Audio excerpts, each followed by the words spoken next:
So since last week, temperatures have plummeted, there's been snow and hail, but how's that affected the frog spawn at the pond? Well, let's go take a look. Welcome to this week's episode of Frog Watch.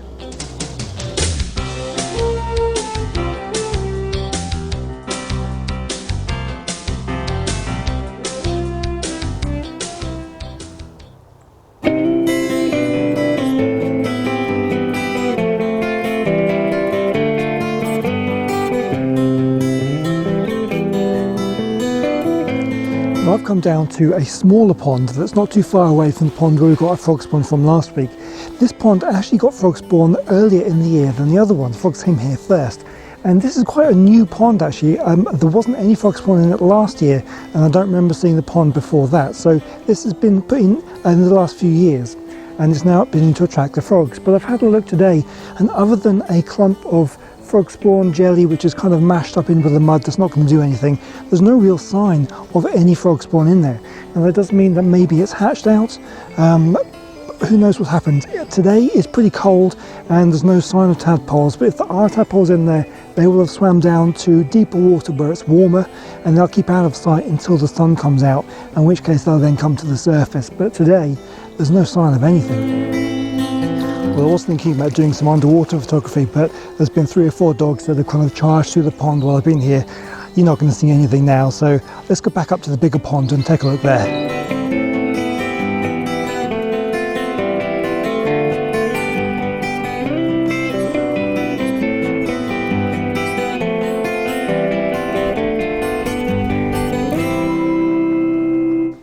So I come down to the big pond behind me. This is where I got the spawn from the tank at home, and at least here the spawn is visible, and you can see how swollen it is due to its extended time in the water. But there's no real sign of any development, but it is still pretty cold and things do happen quicker when it's warmer. So maybe in a few weeks' time we can come back, hopefully the weather will be warmer and we'll be able to see some tadpole action. But honestly, the number of dogs charging through the water, the number of kids poking around at the spawn with sticks and things, I'm surprised that anything survives in this pond at all. But they've been breeding here every year for years, long before I started making films about them.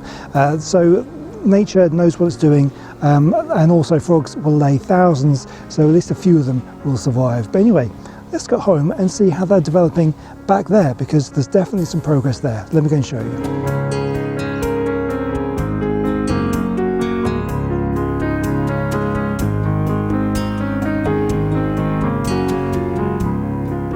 As you can see, there's been a lot of development with the tadpoles in the tank.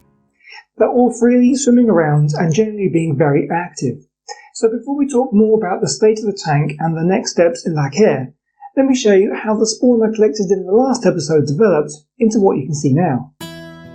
If we call day 1 the day the spawn was put into the tank, this is the spawn on day 3. You may be able to see some small amount of development. Some of the little black dots have begun to change into small comma-shaped embryos. Day 5 saw some of the first tadpoles to hatch out.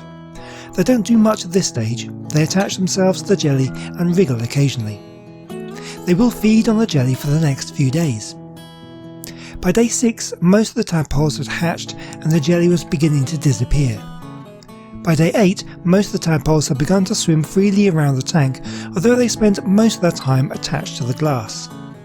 Over the next 2 days, they start to explore their new environment a bit more freely, and now, on day 15, they appear as you see them here. So the first thing you may notice about the tank is how green it looks. This is caused by algae growing on the glass and stones. I must admit, I've never seen my tank go this green this quickly. I put it down to the UV bulb, which I'm using for the first time. UVB light is important to developing amphibians. It helps them produce vitamin D, which is vital for proper calcium absorption in the intestines. But UV light also encourages plant growth, in this case algae. However, this is nothing to worry about. It won't do any harm to the tadpoles. In fact, you may be able to see how some of the glass is clear and free of algae. This wasn't the case yesterday. Tadpoles eat algae, and it's probably their main source of food. The tadpoles in the tank have been feeding on the algae growing on the glass and actually cleaning it. You may also notice there's no jelly left in the tank. I didn't remove any of it. Again, the tadpoles have done a really good job of cleaning up after themselves, and they've eaten every last bit of it.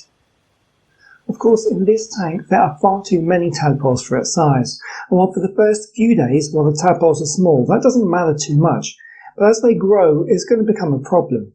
So very soon, I'll probably set up a second tank and put some in there, and I'll probably take some tadpoles back to the pond and release them until I have an appropriate number left. So what's the next step? Well, although the tadpoles have been eating the jelly and the algae, it may not be enough food, so in the next episode I'll be showing you how to feed your tadpoles using spinach leaves.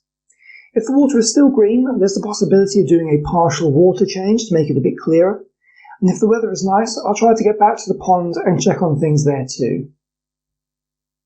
Well, that's all the updates for this episode. I hope you found it interesting. As always, if you have any questions or other comments, please do leave them down below. I do try to reply to each one. Well, thank you very much for watching, and I hope to see you in the next episode. Goodbye.